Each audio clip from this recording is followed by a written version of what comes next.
اور اس کی یہی پرسوز اور بجھی بجھی سپاٹ سی کیفیت میرے دل میں کھٹک سی گئی۔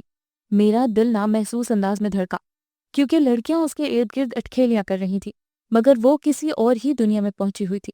اس کے چہرے پہ ایسا کوئی رنگ، ایسا کوئی عکس نہیں تھا جس کو میں اپنے نام، اپنے رشتے، اپنی ذات سے منسوب کر کے خوش ہوتا، یا پھر یہ سوچتا کہ وہ میری پناہوں میں آنے کے خیال میں شرما رہی ہے، حیا سے مغلوب ہو رہی ہے۔ لیکن کیا کہہ سکتا ہوں، دل تو آخر دل ہے نا، الٹا مجھے ہی بہلانے لگا۔ ہو سکتا ہے تھکی ہوئی ہو سکتا ہے موڈ آف ہو سکتا ہے طبیعت خراب ہو، ارے بھائی کچھ بھی ہو سکتا ہے، اور مجھے اس کچھ بھی ہو سکتا ہے کو ماننا ہی تھا، کیونکہ میں اس وقت جس پوزیشن میں تھا زیادہ سوچے پالنے کی فرصت ہی نہیں تھی۔ ہر چیز، ہر خیال پس پشت ڈال کر اس کو دلچسپی سے دیکھنے لگا، اور ایسا بے خبر ہوا کہ یہ بھی بھول گیا کہ میرا پہرے دار یعنی سمیر بھی موجود ہے یا نہیں۔ اگر یوں رنگے ہاتھوں پکڑا گیا تو کیا ہوگا، دیکھنے والے کیا سوچیں گے؟ اور میں رنگے ہاتھوں پکڑا گیا، کیوں برخوردار، کیا ہو رہا ہے؟ پاپا کی بھاری آواز میرے چھکے چھڑا گئی، ان کا ہاتھ میرے کندھے پر ٹھہر چکا تھا۔ وہ وہ سمیر، مجھ سے بر وقت کوئی بہانہ نہ بن سکا۔ میری ساری چالاکی، ذہانت اور سمجھداری میرا ساتھ چھوڑ گئی تھی۔ میں خجل ہو رہا تھا اور وہ مزید مجھے خفت زدہ کر رہے تھے۔ کیا خیال ہے رخصتی آج ہی کروا لیں؟ ان کی ذو معنی نظروں اور بات نے مجھے کچھ کہنے کے قابل ہی نہیں چھوڑا۔ کوئی بات نہیں بیٹا، ایسی بے صبری ہو ہی جاتی ہے۔ تمہاری امی بھی اسی آنگن میں بیاہ کر آئی تھیں، اور مائیوں کی رات میں نے بھی کچھ اسی طرح دیکھا تھا۔ لیکن بات یہ ہے کہ ہمارا پہرے دار وفادار تھا۔ انہوں نے شرارت سے کہا اور میں حیرانی سے دیکھنے لگا۔ پھر بات سمجھ میں آتے ہی دونوں باپ بیٹا قہقہہ لگا کر ہنس پڑے، تو گویا میں اپنے باپ کے نقش قدم پہ چل رہا تھا، کیونکہ روشانے میری ماموزاد تھی اور میں اس کی پھوپھو کا اکلوتا بیٹا۔ ارے رے، بالکل اکلوتا نہیں، میرے آگے پیچھے دو بہنیں بھی ہیں میری، یعنی ایک مجھ سے بڑی لالا آپی تھی اور ایک مجھ سے چھوٹی انوشا تھی۔ یوں جس گھر سے روشانے آ رہی تھی اسی گھر سے میری امی بھی آئی تھیں، اور انشاءاللہ میرا ارادہ تھا کہ ہم اس گھر سے دلہن لانے کا سلسلہ ہمیشہ برقرار رکھیں گے۔ میرا مطلب ہے کہ میرا بیٹا ہوگا تو وہ بھی اسی گھر سے دلہن لائے گا، پھر میرے بیٹے کا بیٹا ہوگا، پھر اس کے بیٹے کا بیٹا، پھر اب کیا ارادے ہیں، نیچے چلو گے یا پھر جوتا اتاروں؟ پاپا نے میرے نسل دل نسل چلنے والے خواب میں خلل ڈال دیا تھا اور مجھے فیوچر سے حال میں کھینچ لائے تھے کہ ابھی تو مجھے خود دلہن لے کر آنی تھی۔ لڑکیاں روشانے کو تیل اور اپٹن لگاتے ہوئے خاصا تنگ کر رہی تھی۔ میں نے گہری سانس کھینچ کر پاپا کو دیکھا۔ چلیے آج کے لیے اتنا ہی کافی ہے، میں نے آہستگی سے کہا، تو وہ میرا مطلب سمجھ کر ہنس دیے تھے۔ ویسے یار، کہتے ہیں کہ مائیوں کی دلہن کوئی قسمت والا ہی دیکھتا ہے۔ کیوں؟ میں نے ان کے ساتھ چلتے ہوئے حیرت سے پوچھا۔ ارے بھائی، بڑی سمپل سی بات ہے، زیادہ تر لوگوں کو شادی اور ولیمہ والے دن کی دلہن ہی دیکھنا نصیب ہوتی ہے نا۔ مائیوں والے دن تو سب اپنے اپنے گھروں میں رسم کر رہے ہوتے ہیں، اس لیے تمہاری دادی اماں کا کہنا تھا کہ خوش قسمت ہوتے ہیں وہ لوگ جو اپنی دلہن کو مائیوں کے دن بھی دیکھ لیتے ہیں۔ انہوں نے بڑے فریش اور جاندار لہجے میں بتایا، اور میں ان کی بات سے کافی لطف اندوز ہوا تھا، اور دل ہی دل میں سمیر کا مشکور ہونے لگا جس نے مجھے مائیوں کی دلہن دیکھنے کا موقع فراہم کیا تھا۔ میں دوبارہ اسٹیج پر آ کر بیٹھ چکا تھا، سب کی رسمیں اور شرارتیں عروج پر پہنچ گئی تھیں۔ وسیع، تم ابھی تک ان لوفروں میں بیٹھے ہو، اٹھو اندر جاؤ، امی نے آتے ہی مجھے ڈانٹا تھا، اور وہ سبھی لوفر پہلو بدل کر رہ گئے تھے۔ آنٹی بے فکر رہیں، زیادہ دیر یہ بھی بیچنے والا نہیں ہے، یہ تو بس ہمیں چارہ ڈال رہا ہے۔ روہیل نے کچھ اس انداز میں کہا کہ میرے ساتھ ساتھ امی بھی ہنس پڑی تھی، کیونکہ یہ سچ ہی تو تھا کہ میں تو محض انہیں کمپنی دے کر ان کا دل بہلا رہا تھا، ورنہ میرا سارا دھیان تو کمرے میں انتظار کرتی دلہن بنی روشانے کی طرف ہی تھا، جو آج میری ہو چکی تھی، صرف میری۔ جاؤ یار جاؤ، شادی تمہاری ہوئی ہے، جلدی تمہاری امی کو ہو رہی ہے، اے اللہ ایسی جلدی کی توفیق ہماری ماؤں کو بھی دے۔ روہیل نے ہاتھ اٹھا کر دعا کی تھی۔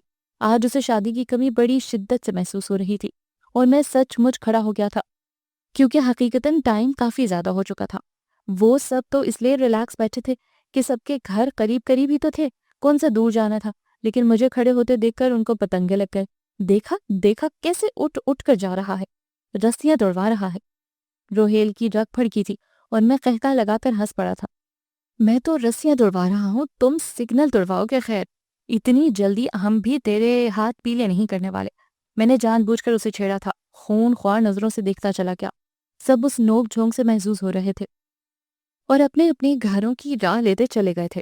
ان کو رخصت کر کے آیا تو انوشا سے سامنا ہوا، جو میرے بیڈروم کے سامنے سلطان راہی بنی کھڑی تھی، صرف گندا سے ہی کمی تھی۔ جی میڈم، لگائیے میرے کمرے کی بولی، میں نے ذرا چڑھانے والے انداز میں کہا، لیکن اس نے چڑھنے کی بجائے سچ مچ بولی لگا دی تھی۔ لیکن مجھ میں اتنی سکت نہیں تھی کہ اتنی بھاری قیمت پر اپنے بیڈروم میں داخل ہو سکتا اور خرید سکتا، اور وہ بمشکل رو دھو کر 5,000 پہ آمادہ ہوئی اور میرا راستہ چھوڑ دیا۔ دراصل دن بھر نیک دینے دلانے میں میری تمام جیبیں خالی ہو چکی تھی اور اس وقت صرف 5 نوٹ رہ گئے تھے جو انوشا لے اڑی تھی۔ خیر سودا کچھ مہنگا تو نہیں تھا، لیکن اس سے پہلے کہ میں اندر داخل ہوتا لالا آپی کو اپنی سمت آتے دیکھ کر رک گیا۔ یہ کیا ہے؟ میں نے ان کے ہاتھ میں ٹرے دیکھی۔ یہ روشانے اور تمہارے لیے دودھ ہے، اور یہ اس کی ٹیبلٹ ہے، اس کی طبیعت خراب ہے، خیال رکھنا۔ اور ہاں دیکھو، وہ جاتے جاتے مڑی، وہ ابھی نہ سمجھو کافی چھوٹی ہے، اس کی کسی بات کو دل پہ مت لینا، رفتہ رفتہ تمہاری باتوں کو سمجھ جائے گی، ٹھیک ہے نا؟ انہوں نے مجھے سمجھایا تھا، اور میں سر ہلا کر اندر آ گیا۔ اندر کا ماحول تو جیسے مدہوشی کی راگ الاپ رہا تھا۔ تازہ پھولوں کی مہک نے عجیب فسوں خیزی پیدا کر رکھی تھی۔ یوں لگ رہا تھا جیسے پورے شہر کے پھول اکٹھے کر کے میرے کمرے میں پہنچا دیے گئے ہوں۔ بیڈ اور قالین پہ پھولوں کی دبیس تہ تھی، گلدان بھی پھولوں سے بھرے پڑے تھے۔ دروازہ بند کر کے میں نے ٹرے بیڈ کی سائڈ ٹیبل پہ رکھی اور دوسری طرف گھوم کر اس کی سمت آ گیا۔ اس کا لہنگا پورے بیڈ پر پھیلا ہوا تھا، اور میں یہ سوچنے پر مجبور ہو گیا کہ اتنا بھاری کامدار لہنگا اس نے سنبھالا کیسے ہوگا۔ وہ تو نازک سی تھی، لیکن شاید اس نے صنف نازک کا یہ ریکارڈ برقرار رکھا تھا کہ شادی کے روز وہ سب کچھ برداشت کر لیتی ہے، چاہے کچھ بھی ہو جائے، سہ جاتی ہیں۔ میرے بیٹھنے کی وجہ سے وہ بے اختیار سمٹی تھی، اور چوڑیوں کے ساتھ کئی اور مدھر ساز بج اٹھے تھے۔ اس نے میرے سلام کا جواب اتنی آہستگی اور مدھم آواز سے دیا کہ میں بھی بمشکل سن سکا تھا۔ اس کا چہرہ جھکا ہوا تھا، اور میں نے سب سے پہلا کام یہی کیا کہ اس کا چہرہ پکڑ کر اونچا کر دیا تھا، اور کتنی ہی دیر دیکھتا رہا۔ میں نے اپنے دل کو پاگل ہوتے محسوس کیا۔ اس کا ہوش ربا حسن ایمان ڈگمگا دینے کے در پہ تھا۔ وہ میرا ہاتھ اپنی ٹھوڑی سے ہٹا چکی تھی، اور میں بھی جیسے ذرا سنبھلنے کی کوشش کرنے لگا۔ جانتی ہو، میں نے کل تمہیں دیکھا تھا۔ اس نے ایک دم پلکیں اٹھائیں، آنکھوں میں حیرت تھی۔ کب؟ اسے یقین نہ آیا تھا۔ جب تم اتنے ستاروں میں آنگن کے بیچوں بیچ زرد چاند بن کر بیٹھی تھی۔ میرے انداز میں شرارت تھی، مگر اسے شاید ناگوار گزرا تھا۔ جب سے ہماری انگیجمنٹ ہوئی تھی وہ کبھی میرے سامنے نہیں آئی تھی، اور ویسے بھی میں اتنا عرصہ تعلیم کے سلسلے میں ملک سے باہر رہا تھا۔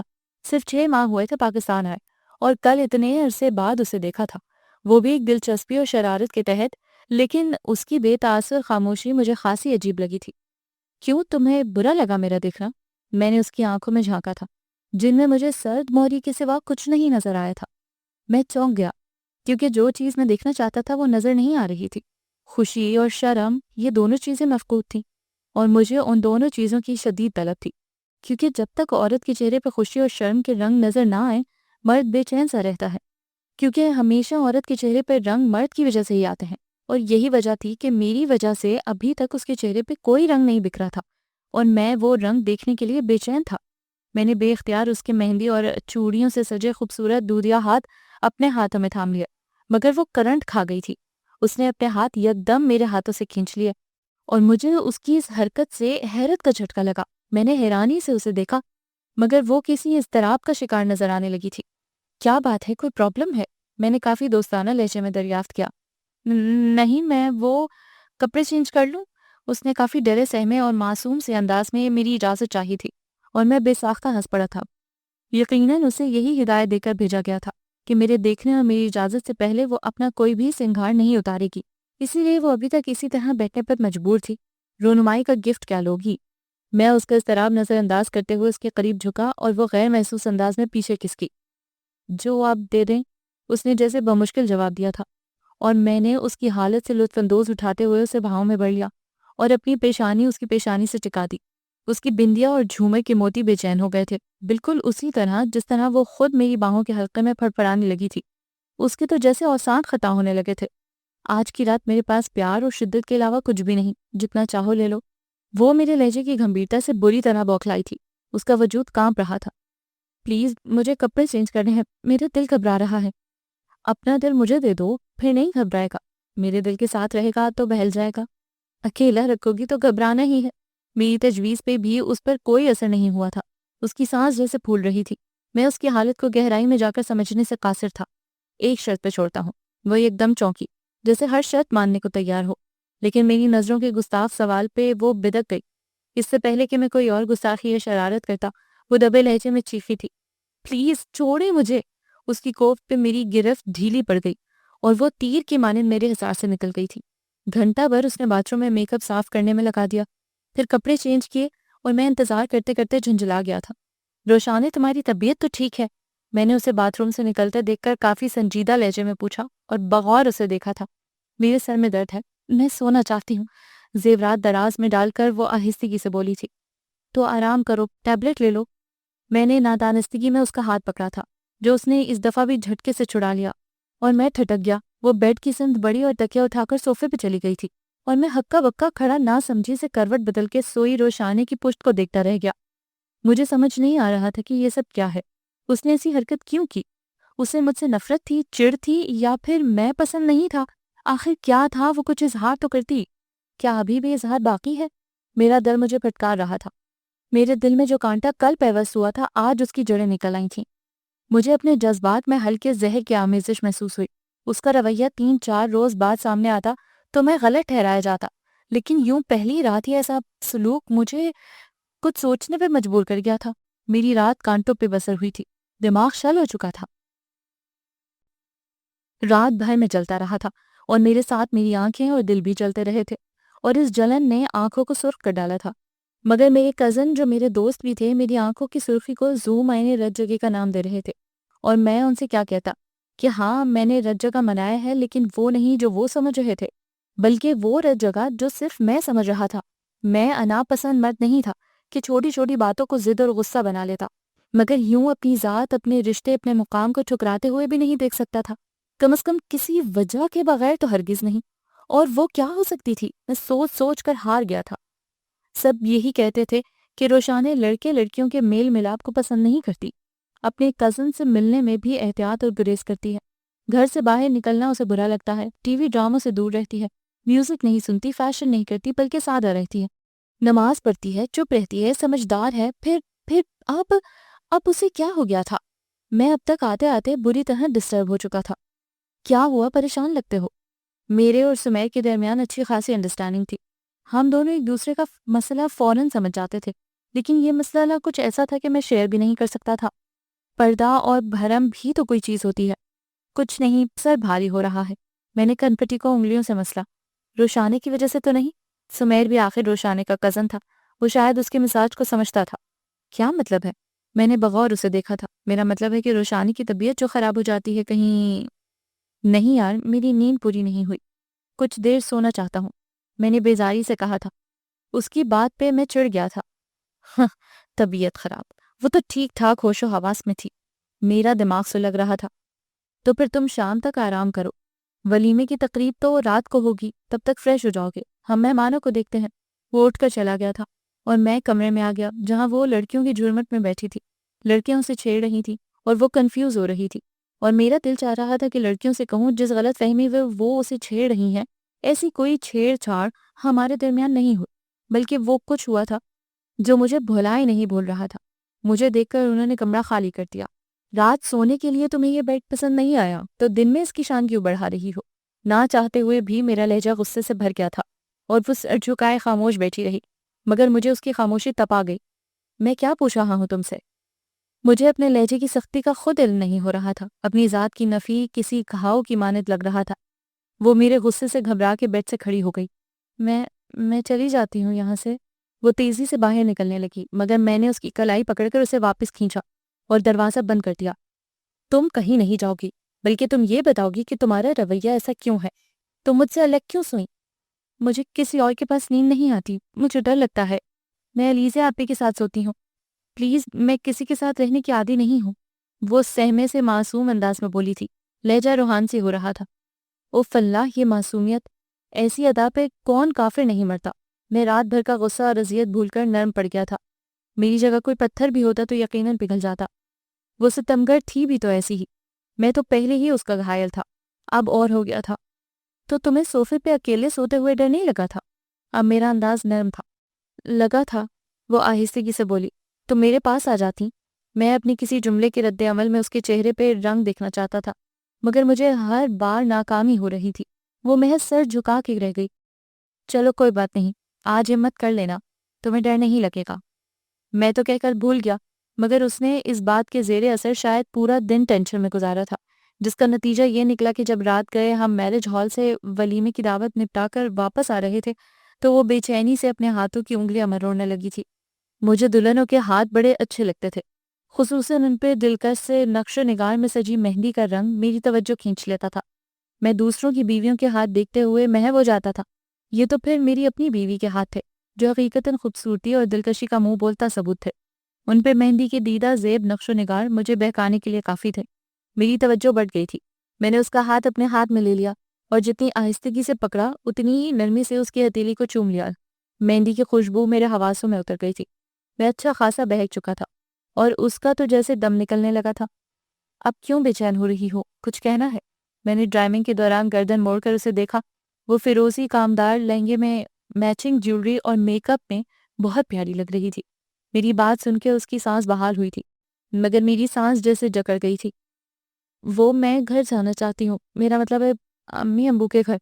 اس نے گھر کو واضح کیا تھا اور میں نے چونک کے دیکھا، وہ ابھی بھی اپنے ہاتھوں کو مسل رہی تھی جس پہ میں نے بوسہ دیا تھا۔ یقیناً وہ میرے ہونٹوں کے لمس کو مٹانا چاہتی تھی اور میں نے اس پہ صرف ایک نظر ڈالنے کے بعد سپیڈ بڑھا دی تھی۔ میں نے تو سفر انجوائے کرنے کے لیے سپیڈ سلو رکھی تھی، مگر کیا حاصل تھا ایسے سفر سے جس میں ہم سفر ہی بیزار تھا اور ساتھ چھوڑنا چاہتا تھا، فرار چاہتا تھا۔ میں نے گاڑی اس کے گیٹ پہ روکی۔ اس کے امی ابو کا گھر میرے گھر سے پہلے تھا، البتہ دیواریں جڑی ہوئی تھی۔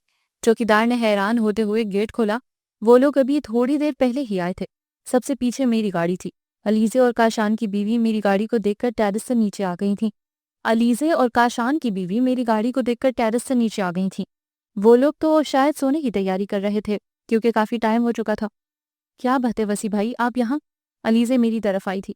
تمہاری بہن تمہارے پاس سونے کی عادی ہے، اس لیے وہ یہیں رہے گی۔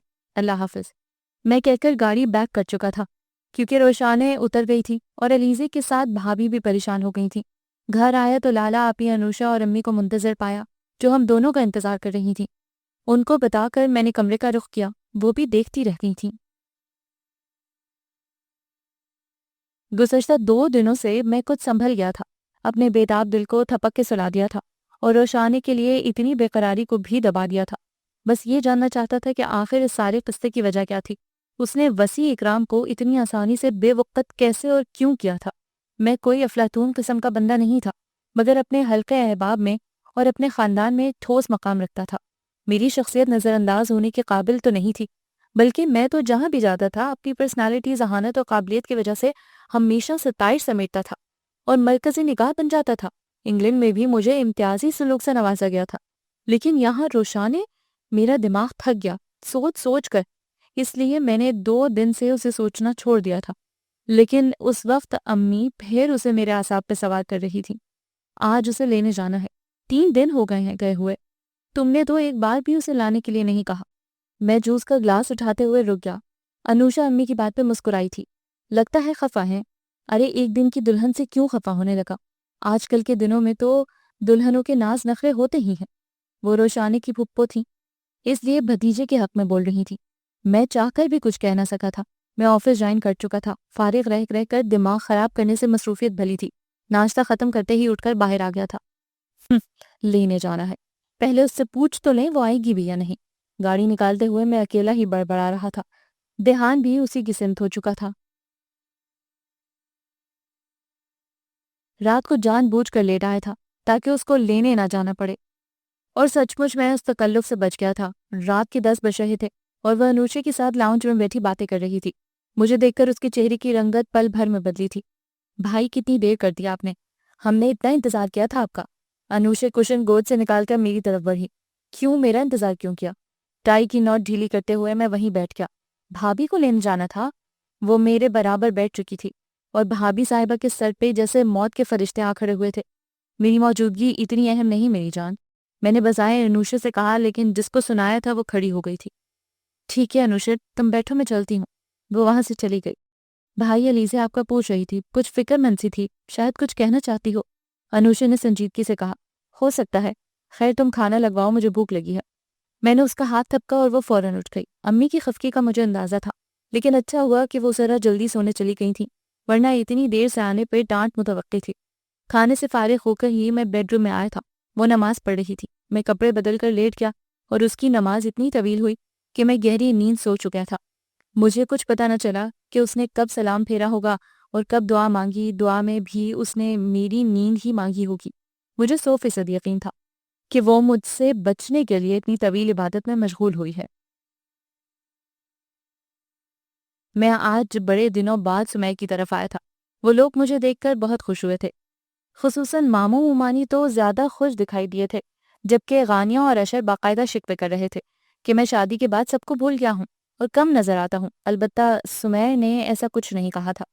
تم روشانی کو بھی لے آتے، ممانی جان نے کہا، اور میں پل بھر کے لیے چپ ہوا، پھر جواب دینا ہی مناسب سمجھا۔ وہ نماز پڑھ رہی تھی۔ میں گیٹ سے نکلا تو بے ارادہ ہی آپ کی طرف چلا آیا۔ سوچ سمجھ کر آتا تو یقیناً لے آتا۔ میں نے حقیقتاً ان کو ٹھیک ٹھیک جواب دیا تھا۔ تم انگلینڈ کیوں جا رہے ہو؟ ماموں جان نے پوچھا۔ چاچو نے اپنا بزنس شروع کیا تھا اور اس بزنس کی کچھ ڈیلز میں نے کی تھیں۔ اب ان میں کوئی مسئلہ ہو رہا ہے اور چاچو کا کہنا ہے کہ میں وہاں جا کر انہیں حل کر دوں، اس لیے جانا تو پڑے گا، ورنہ ان کا کافی نقصان ہو سکتا ہے۔ اور ویسے بھی میرا خیال ہے کہ میں بھی ان کے بزنس میں پارٹنرشپ اختیار کر لوں۔ جو ملک سے باہر کام ہوگا وہ دیکھ لیا کریں گے اور جو یہاں برانچ ہوگی وہ میں دیکھ لیا کروں گا۔ آئیڈیا تو اچھا ہے، لیکن کیا اتنا پھیلاوا سنبھال لو گے؟ تمہارے پاپا کا بھی تو بزنس تمہاری ذمہ داری ہے۔ انشاءاللہ اب دونوں کام دیکھوں گا۔ پاپا بھی تو آفس جاتے ہی ہیں نا۔ میں نے کام کی تمام پلاننگ کر رکھی تھی۔ ماموں جان کو میرے ارادے اور آگے بڑھنے کی لگن دیکھ کر خوشی ہوئی تھی۔ پھر وہ لوگ چلے گئے تو میں سمیہ کے ساتھ لان میں نکل گیا۔ اپنے آپ کو اتنا مصروف کیوں کر رہے ہو؟ سمیہ نے کافی سنجیدگی سے پوچھا۔ مجھے حیرانی ہوئی تھی۔ میری بات شاید تمہیں اچھی نہ لگے، لیکن یہ حقیقت ہے۔ جن لوگوں کی نئی نئی شادیاں ہوتی ہیں وہ گھر پہ اور فارغ رہنا چاہتے ہیں، لیکن تم تو گھر سے باہر اور مصروف رہنے کی کوشش کر رہے ہو۔ سمیہ، میری شادی کو 2 ہفتے ہو چکے ہیں۔ اب شادی پرانی ہو گئی ہے۔ آخر کب تک اس نئی شادی کا دم چھلا ساتھ لگائے رکھوں؟ مجھے اس کی بات سے چڑ ہوئی تھی، اور ویسے بھی میں آج کل ہر بات سے ہر آدمی سے چڑنے لگا تھا۔ نئی زندگی کے حوالے سے جتنے خواب و خواہشیں تھیں وہ ملیا میٹ کیا ہوئیں۔ میں ہر چیز سے بیزار ہو گیا تھا۔ واپس کب تک آؤ گے؟ سمیہ نے شاید میرا بیزار موڈ دیکھ کر بات بدل دی تھی۔ 1 ڈیڑھ ماہ لگ جائے گا۔ ٹھیک ہے، میرا خیال ہے کہ آب و ہوا بدل کے دیکھو، یقیناً چڑچڑاپن ختم ہو جائے گا، تبھی کسی موضوع پہ اچھے طریقے سے بات ہو سکتی ہے۔ سمیہ نے مجھے چھیڑا اور میں اپنے کوفت زدہ دماغ کو ریلیکس کرنے لگا۔ اس لڑکی نے مجھے بد دماغ بنا دیا تھا۔ میری امی 3 بھائیوں کی اگلوتی بہن تھی اور بھائیوں کو بے حد پیاری تھی۔ صرف بھائیوں کو ہی نہیں، میرے پاپا کو بھی بہت پیاری تھی۔ میرے پاپا میری امی کے ساتھ والے بنگلے میں رہتے تھے۔ اس وقت اس رہائشی ایریا میں صرف یہی 2 بنگلے سب سے پہلے تعمیر ہوئے تھے۔ یوں دونوں گھروں کے افراد کا آمنا سامنا ہوتا رہتا تھا، اور امی کا میرے پاپا سے بھی سامنا ہو گیا اور بات پسندیدگی اور شادی تک چلی گئی۔ پاپا کا چال چلن اور فیملی بیک گراؤنڈ کافی اچھا تھا، سو شادی طے پا گئی۔ امی کی شادی سے 1 دن پہلے ماموں احمد ریاض کی شادی بھی طے پائی تھی، جو بہن بھائیوں میں سب سے بڑے تھے۔ یوں امی بیاہ کر ایک گھر سے دوسرے گھر آ گئیں۔ میرے پاپا کے صرف ایک بھائی تھے جو انگلینڈ تعلیم کے سلسلے میں گئے تھے، لیکن شادی کر کے وہیں کے ہو کر رہ گئے تھے۔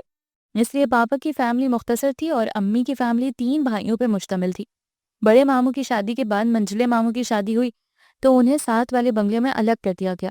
سب سے چھوٹے ماموں کے ساتھ بھی یہی ہوا، جس کی بدولت ایک ہی لائن میں 4 بنگلے 4 بہن بھائیوں کی ملکیت ہو گئے تھے۔ اور اس بات پہ ہمارے جاننے والوں کو بڑی دلچسپی ہوتی تھی کہ ایک ہی اسٹریٹ میں 4 بنگلے ایک ہی فیملی کے، خاصی حیران کن اور دلچسپی کی بات تھی۔ سب سے پہلا بنگلہ چھوٹے ماموں کا تھا، جن کے 3 بچے تھے، سمیر، غانیہ اور اشر۔ اس کے بعد منجلے ماموں کا تھا، جن کے 5 بچے تھے، عنید، جمشید اور روہیل، اور 2 بہنیں تھیں، زرین اور مرین۔ پھر سب سے بڑے ماموں تھے، ان کا بنگلہ میرے بنگلے کے ساتھ تھا، یعنی ان کا بنگلہ تیسرا اور میرا چوتھا اور آخری نمبر پہ تھا۔ ان کے 4 بچے تھے، کاشان، علیزے، حنان اور روشانے۔ کاشان کی شادی زرین سے ہوئی تھی اور علیزے کا نکاح عنید سے ہو چکا تھا۔ عنید فورن سروس میں تھا، آج کل ملک سے باہر ہوتا تھا۔ سب سے آخر میں میری امی تھیں، جن کے 3 چراغ تھے، لالا رخ، وسیع یعنی میں خود، اور انوشا۔ مجھے بچپن سے ہی ہائی اسٹڈی کے لیے انگلینڈ جانے کا شوق تھا، اور میرے شوق کا علم میرے چاچو کو جب ہوا تو انہوں نے فوراً ہی مجھے انگلینڈ بلوا لیا۔ یہ نہیں تھا کہ اگر وہ نہ بلواتے تو میرا شوق پورا نہیں ہو سکتا تھا، بس بات یہ تھی کہ ایک گھر کا احساس نہیں مل سکتا تھا جو انہوں نے مجھے بھرپور انداز میں دیا تھا۔ ان کے بیوی بچوں نے بھی میرا بہت خیال رکھا تھا اور میں نے 4 سال بڑے سکون سے گزارے تھے۔ البتہ ان 4 سالوں میں میں نے ایک چکر پاکستان کا لگایا، یعنی 2 سال پہلے پاکستان آیا تھا۔ تب امی نے میری پسند پوچھی اور میں نے بے پرواہی سے کندھے اچکا دیے، کیونکہ مجھے سچ مچ کوئی لڑکی پسند نہیں تھی۔ تب انہوں نے روشانے کا ذکر کیا تھا۔ میری امی اور بڑے ماموں احمد رضا میں کافی انڈرسٹینڈنگ تھی۔ علیزے کا نکاح میرے آنے سے پہلے ہو چکا تھا، اس لیے اب امی روشانے والا چانس مس نہیں کرنا چاہتی تھی۔ جس روز میری اور روشانی کی انگیجمنٹ ہوئی، اسی روز میں نے اپنے سے کافی چھوٹی روشانی کو کافی اچھی طرح نگاہ بھر کے دیکھا تھا اور وہ میرے دل میں اتر گئی تھی۔ بعد میں انگلینڈ چلا گیا اور واپس آنے کے بعد بھی اسے نہ دیکھ سکا تھا، حالانکہ اسے دیکھنے کی کافی کوششیں کی تھیں۔ پھر یہ چانس سمیر نے دیا تھا اور میں نے 2.5 سال بعد اسے دیکھا تھا، وہ بھی مائیوں کے روز، جب وہ میرے حوالے سے پیلا جوڑا پہن چکی تھی۔ وسیع کب آ رہے ہو تم؟ صرف 1 ماہ کا کہہ کے گئے تھے، 2 ماہ ہو چکے ہیں اب۔ امی کی آواز بہت بے چین اور ذرا سخت تھی۔ میں اپنی سیٹ سے اٹھ کر گلاس ونڈو کے پاس آ گیا، جس کے پار برف باری ہلکی پھوار کی صورت جاری تھی۔ باہر موسم بہت سرد تھا اور کچھ ایسا ہی موسم میرے اندر بھی سما چکا تھا۔ تم سن رہے ہو میں کیا کہہ رہی ہوں؟ جی امی، سن رہا ہوں۔ جلد آنے کی کوشش کروں گا، دراصل کام زیادہ ہو گیا ہے۔ مجھے تمہارے بہانوں کی کوئی ضرورت نہیں۔ میں آج ہی بہرام سے کہتی ہوں وہ تمہیں پاکستان بھیجے۔ انہوں نے مجھے چاچو کے نام کی دھمکی دی تھی۔ پلیز امی، کیوں پریشان ہوتی ہیں؟ جیسے ہی کام ختم ہوگا آ جاؤں گا، میں نے انہیں ٹوک دیا۔ دراصل میں اپنے دل کو جلنے سے بچا رہا تھا، کیونکہ مجھے پتا تھا جتنا اس کے قریب رہوں گا اور وہ مجھ سے دور رہے گی، مجھے ٹینشن ہوتی رہے گی، اور ویسے بھی میرے جذبات کو تازہ تازہ چوٹ لگی ہوئی تھی۔ دوبارہ سے ٹھکانے پہ آتے ہوئے تھوڑا ٹائم تو چاہیے تھا۔ آخر شادی کے بعد 2-2.5 ہفتے ہم اکٹھے لیکن اجنبی بن کے رہے تھے، اور 2-2.5 ہفتے ہی میں نے ذہنی ٹینشن میں گزارے تھے۔ اب مجھ میں مزید حوصلہ نہیں تھا۔ اچھا یہ لو، روشانے آ گئی ہے، اس سے بات کر لو۔ امی نے ایک جھٹکے سے مجھے سوچ کے شکنجے سے نکالا اور سنبھلنے کا موقع دیے بغیر ریسیور اسے تھما دیا گیا تھا۔ یقیناً وہ بھی اس اچانک افتاد پہ بوکھلا گئی ہوگی، جو کافی بوکھلائے ہوئے انداز میں مجھے سلام کیا تھا۔ کیسے ہیں آپ؟ میرے جواب کے بعد اس نے جیسے مروت نبھائی تھی۔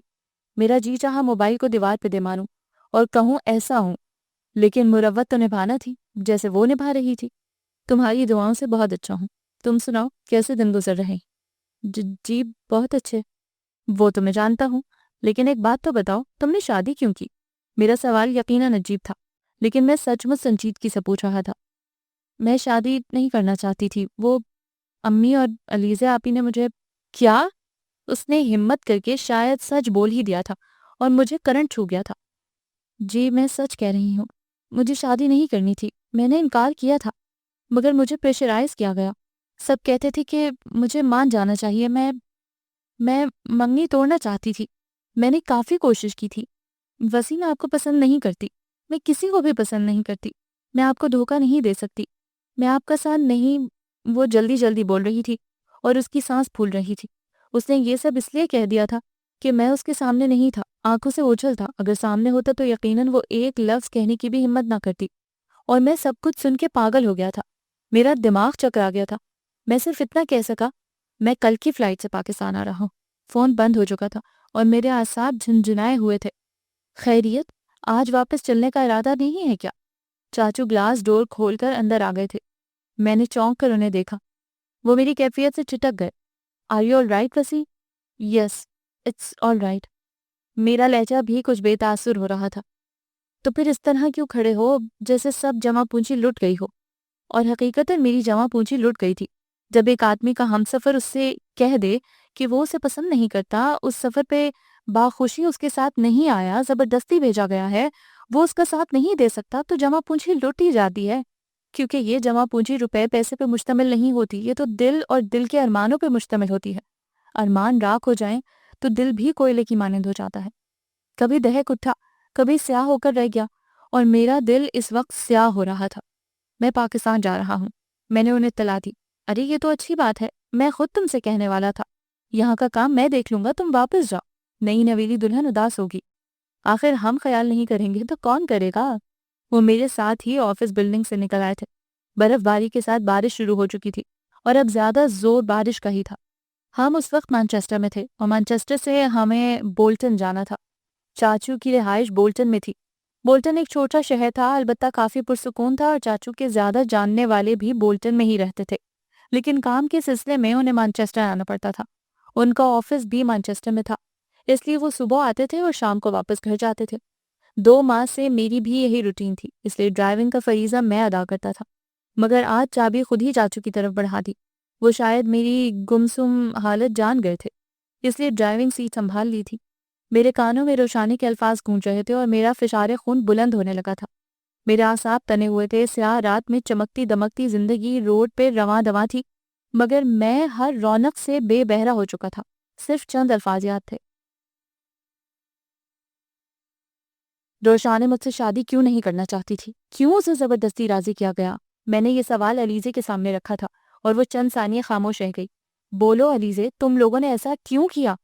میرا انداز سخت ہو گیا تھا۔ میں نے آتے ہی علیزے سے ملنے کا سوچا اور پھر اگلی صبح اسے اپنی عدالت میں کھڑا کر دیا۔ میں اس وقت ان کے ڈرائنگ روم میں تھا اور علیزے میرے سامنے والے صوفے پہ بیٹھی تھی۔ شادی کے بعد اپنی سسرال میں یہ میری پہلی آمد تھی اور شادی کے بعد علیزے سے ملاقات بھی پہلی دفعہ ہو رہی تھی۔ آپ نے اس کے ساتھ رہتے ہوئے کیا محسوس کیا ہے؟ الٹا وہ مجھ سے سوال کر رہی تھی۔ مجھے اس کے سوال پہ ہنسی آئی تھی، استہزائیہ ہنسی۔ میں اس کے ساتھ رہا ہی کب ہوں؟ میرا جواب بھی حقیقتاً ہر لحاظ سے ٹھیک تھا۔ کیا آپ کو یہ محسوس نہیں ہوا کہ وہ ڈرتی ہے؟ اب کی بار میں چونک گیا تھا۔ شاید وہ ٹھیک کہہ رہی تھی۔ وسیع بھائی، یہ بات شاید آپ کو معلوم ہے یا نہیں، لیکن سب جانتے ہیں کہ روشانے اکثر ڈر جاتی ہے، اور اس کا ڈر اس حد تک شدید ہے کہ ہم 1000 کوششوں کے باوجود بھی اس کا بہتر طریقے سے علاج نہیں کروا سکے، کیونکہ وہ ڈاکٹرز کے پاس نہیں جاتی۔ اگر ہم زبردستی لے جاتے ہیں تو وہاں وہ رونا دھونا اور چیخنا چلانا شروع کر دیتی ہے۔ ایسے میں کوئی بھی اس کا مرض اور نفسیات نہیں جان پاتا۔ وہ اجنبی غیر لوگوں کے سامنے نہیں جاتی، اور کبھی اتفاقاً ایسا ہو جائے تو اس کی حالت غیر ہو جاتی ہے، یہاں تک کہ اس کی سانس پھولنے لگتی ہے اور رنگت بدل جاتی ہے۔ وہ صرف مجھ پہ ڈپینڈ کرتی ہے، شاید اس لیے کہ میں اس کی کیفیت کو سمجھتی ہوں، کافی نرمی سے پیش آتی ہوں، اور جو کچھ وہ چاہتی ہے وہی کرتی ہوں۔ دراصل اس کے دل و دماغ میں کوئی خوف بیٹھ گیا ہے۔ وہ اکیلی نہیں سو سکتی، ہمیشہ میرے پاس میرا ہاتھ پکڑ کر سوتی تھی۔ کہیں جانا پڑ جائے تب بھی میرے ساتھ جانا پسند کرتی تھی۔ اس نے مجھے اپنی ڈھال بنا لیا تھا۔ جس روز طوفانی بارش ہو اس روز خوف سے قریب المرگ ہو جاتی ہے، اور جہاں شادی بیاہ کا ذکر ہو تو وہ بھی اس کے لیے موت کے ذکر کے برابر ہوتا ہے۔ یہی وجہ ہے کہ وہ شادی نہیں کرنا چاہتی تھی اور انکار کر دیتی تھی۔ اس کے انکار کے پیچھے ایسی ویسی کوئی بات نہیں، صرف ڈر اور خوف ہے، اور یہ ڈر خوف کیوں ہے ابھی تک مجھے معلوم نہیں ہو سکا۔ میری ایک دوست کی امی ماہر نفسیات ہیں۔ میں نے روشانے کا مسئلہ ان سے بیان کیا، اور انہوں نے صرف اتنا اندازہ لگایا کہ وہ مردوں سے ڈرتی ہے۔ جب اس کی شادی ہو جائے گی تو اس کا ڈر زائل ہو جائے گا اور وہ ٹھیک ہو جائے گی۔ یہ سب کچھ میں آپ کو آپ کی شادی سے پہلے ہی بتا دینا چاہتی تھی، لیکن فرصت ہی نہیں ملی کہ یہ مسئلہ آپ سے شیئر کرتی۔ کبھی آپ نہیں ملتے تھے اور کبھی ہم شادی کی تیاریوں میں مصروف تھے۔ اب آپ بتائیے کہ آپ کیا کہتے ہیں اور اس چیز کو کیا نام دیں گے؟ علیزے نے ساری بات تفصیل سے بتائی تھی، اور تب میرے ذہن میں جماکا ہوا تھا۔ مجھے یاد آیا تھا کہ روشانے 10-12 سال کی تھی جب ایک دفعہ ڈر گئی تھی، اور اس حد تک خوفزدہ تھی کہ ہم سب اکٹھے ہو گئے تھے، پھر 2-3 دن بخار میں رہی اور بعد میں سب بھول گئے تھے۔ لیکن کبھی کبھی یہ بات بھی سننے میں آتی تھی کہ روشانے کی طبیعت خراب ہے، ڈر گئی ہے، اور ایسا کئی بار ہوا تھا۔ مگر مجھے یہ اندازہ نہیں تھا کہ وہ ڈرتی کس چیز سے ہے، یا پھر ابھی بھی اس کا ڈر ہنوز ہے۔ یہ بات تو مجھے آج علیزے کی باتوں سے معلوم ہوئی تھی۔ تو پھر کیا کیا جا سکتا ہے؟ زندگی اس طرح تو نہیں گزرتی۔ میں غصہ اور خفگی بھول کر متفکر ہو چکا تھا۔ آپ کو برداشت کرنا ہوگا، صبر سے کام لینا ہوگا، اور ایک اچھے ساتھی کی طرح اس کا ساتھ دینا ہوگا۔ اس کے علاوہ میں چاہتی ہوں کہ آپ اس کا ڈر ختم کرنے کی کوشش کریں، اسے اعتماد دیں۔ وہ ایک دم سے ٹھیک نہیں ہوگی، اسے یقین، اعتماد اور اپنائیت کے بلبوتے پر رفتہ رفتہ ٹھیک کرنا ہوگا۔ کیونکہ میری دوست کی امی کا کہنا ہے کہ اس کا شوہر ہی اس کو ٹھیک کرنے میں مدد دے سکتا ہے، اور اس کی شخصیت کو اس کے مقام پہ لا سکتا ہے۔ کام مشکل ہے مگر ناممکن نہیں، کیونکہ وہ پیدائشی ڈری سہمی نہیں تھی۔ میں علیزے کی باتوں کو کافی غور سے سن رہا تھا، یعنی اس کی اس بیماری کے پیچھے کوئی راز، کوئی بڑی وجہ ہے جو وہ اپنی اصل شخصیت سے ہٹ گئی۔ یقیناً اس کے ساتھ کوئی حادثہ ہوا تھا، ورنہ وہ سب کی طرح بالکل نارمل تھی۔ میں پرسوچ انداز میں کہتا کھڑا ہو گیا، حادثہ کیا ہو سکتا ہے جس کے بظاہر کوئی اثرات نہیں تھے؟ علیزے بھی الجھ رہی تھی۔ علیزے، حادثہ بظاہر ہوا ہی نہیں ہے، جو کچھ بھی ہوا ہے اس کے دل و دماغ کے ساتھ ہوا ہے، اور اثرات ابھی تک باقی ہیں جو اس کی سوچ سے نکل نہیں رہے، اور میں یہ اثرات نکال کے رہوں گا، میں اسے نارمل زندگی میں لا کر رہوں گا، یہ میرا وعدہ ہے۔ میں نے علیزے کو یقین دلایا تھا، اور وہ خوشی سے کھڑی ہو گئی تھی۔